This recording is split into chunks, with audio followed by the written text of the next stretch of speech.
Bem-vindos ao Bastidores do Franchising. No programa de hoje nós vamos falar sobre um assunto que virou moda: as microfranquias no Brasil. Para falar sobre isso, nós chamamos o novo diretor de microfranquias da ABF, o Edson Ramuti. Tudo bom, Edson? Tudo bem, Pedro. Bem, primeiro, obrigado por você estar aqui com a gente. Eu que agradeço. Esse é um assunto que eu acredito tenha despertado a atenção de muitos brasileiros, porque as microfranquias vieram para ficar, né? Qual que é o cenário dessas microfranquias hoje no Brasil? Verdade, Pedro. Hoje a área de microfranquia é uma das áreas que mais cresce no Brasil. O ano passado houve um crescimento de 25% nas microfranquias, com um faturamento total na faixa de 4 bilhões de reais. É uma área da franquia que tem um crescimento, uma perspectiva de crescimento muito grande ainda. Isso é uma tendência que começou 5 anos atrás, né? Talvez até um pouco mais, mas a hora que ganhou nome e ganhou essa roupagem de microfranquia, parece que ela realmente veio e começou a decolar numa velocidade muito alta. Quais são os fatores que você indica como propulsionadores desse crescimento? Na verdade, microfranquia é caracterizada por uma franquia que tem um investimento de até 50 mil reais. Nesses últimos 5 anos, houve um crescimento muito grande da classe média brasileira. E a classe média também quer ser empreendedora. E nada melhor do que iniciar com um negócio próprio através de uma microfranquia, que é um investimento muito baixo. Quando você está falando de investimento até 50 mil reais, isso contempla tudo que precisa para a operação, ou seja, desde taxa de franquia, capital de giro, se tiver um ponto ou uma reforma também, isso está contemplado? Tudo está contemplado menos o ponto, porque tem muitos negócios que nem precisa de ponto. Tá? Então, tem negócios na microfranquia que é feito baseado na própria residência da pessoa. Que é o famoso home-based, que todo mundo chama de home-based. Exatamente. Né? Então, daí se não precisa de ponto, obviamente, vai ter uma franquia talvez até um pouco mais em conta. Exatamente. E quais são as áreas de microfranquias que estão mais deslanchando? Olha, principalmente voltada a serviços, tá? Que são áreas mais fáceis de administrar e com baixo investimento. Nesse sentido, o que você poderia sugerir? Serviços como? Olha, tem diversos tipos de serviços. Tem serviços ligados à internet, tem serviços ligados à estética, à beleza. É uma gama muito grande. Ou seja, tudo que era profissão liberal, ou seja, a pessoa fazia um serviço por ela mesma, de repente virou uma franquia, agora ela tem uma forma mais profissional de se apresentar, com nome, com cartão, com treinamento, com capacitação. E fazendo parte, inclusive, de um grupo que acaba trazendo mais credibilidade e trazendo os benefícios de fazer parte de um grupo, como o ganho em escala, por exemplo. Até por publicidade, por exemplo. Exatamente. Acho que esse talvez seja um dos maiores ganhos que você tem logo de cara, né? Exatamente. Existem microfranquias, inclusive, voltadas a microempreendedores individuais. Como é que funciona isso? Microfranquia, onde vai ter o franqueado, que é um microempreendedor individual, e no máximo mais um funcionário dele. Então são 2 pessoas? 2 pessoas apenas.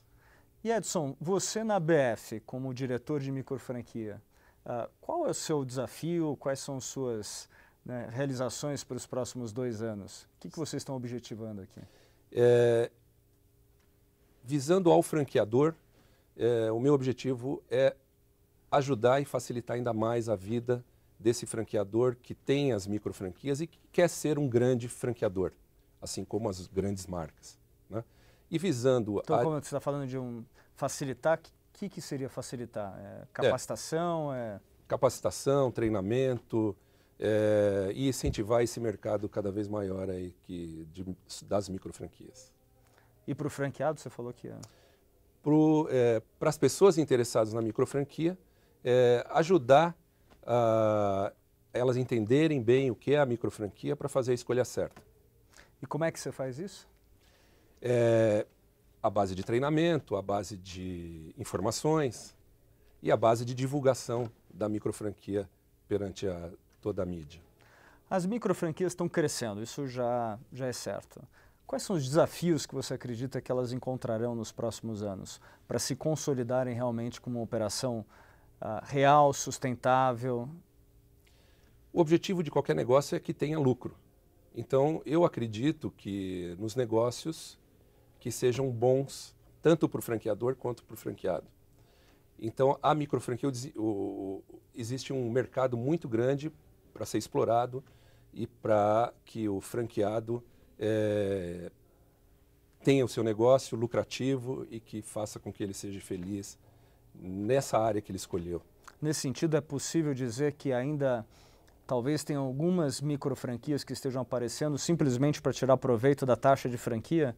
Ou seja, não tem ainda um modelo comprovado, estão vendendo as franquias com uma perspectiva de sucesso, de ganhos de reais, mas que ainda não aconteceu?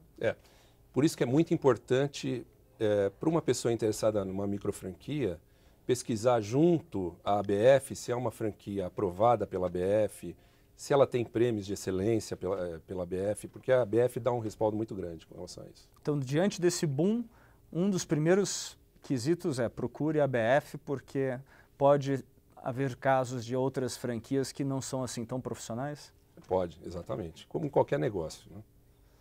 E Edson, o que você daria de dica para quem está assistindo esse programa, que está aí pensando em comprar uma microfranquia ou transformar sua rede numa microfranquia? Quais são os pontos mais importantes para levar em consideração? O ponto básico é que de uma pessoa que quer ter uma microfranquia, ele gostar desse ramo de atividade. Afinal, é um ramo que ele vai trabalhar durante muitos anos. Então, ele tem que ter uma afinidade com esse ramo que ele vai escolher, não importa qual a área da microfranquia. Outra coisa é que ele, como microfranqueado, ele tem que entender que ele tem que ter um esforço próprio para trazer sucesso. Não adianta pensar que está comprando uma microfranquia... Que já é certeza de sucesso. De sucesso, não. Pode ter certeza que ele vai ter que trabalhar bastante também. Mas isso eu acho que qualquer rede, né? Ou qualquer seja, rede, 50% vem do know-how, da marca, etc. O resto é o franqueado levantar... Exatamente. É isso e mesmo. Realmente trabalhar. Isso mesmo, em qualquer franquia, não importa se a franquia é de 10 mil reais ou de 1 milhão de reais, tem que ter o esforço do franqueado. Muito bom. Bem, Edson, obrigado pela sua entrevista. Obrigado. Espero que o mundo das franquias e das microfranquias se desenvolva muito na sua gestão. Obrigado. Bem, o Bastidores do Franchising fica por aqui. Nós nos vemos no próximo programa. Até lá.